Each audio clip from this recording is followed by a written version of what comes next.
బాబాయ్ నమస్తే, బాగేనా? Thank you sir. అక్కడ చూసినా లేవు, కనపడలే. అక్కడ ఉండే కదా నేను రాత్రి ఇక్కడ వస్తా. ఇక్కడికి 5 o'clock నుంచి అక్కడనే ఉంటా. ఓకే ఓకే బాబాయ్. 5 నుంచి రాత్రి అక్కడనే పడుకున్నాను. సరే, వాటర్ కూడా ఉన్నాయి, తిను బాబాయ్. చాలా టైం వెరీ గ్రేట్ సార్. చాలా మోస్ట్ ఇంపార్టెంట్ టైం. అదే రెగ్యులర్ గా మన్నాళ్ళు వస్తుంది ఏం లేవని. Okay please sir. Thank you sir. ఇగో బాబాయ్ అన్నం.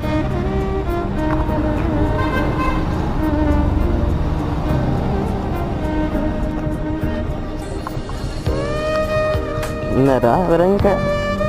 ఫస్ట్ హాఫ్లో ఇద్దరు పడుతున్నారు. ఇంకోటి ఇవ్వనా?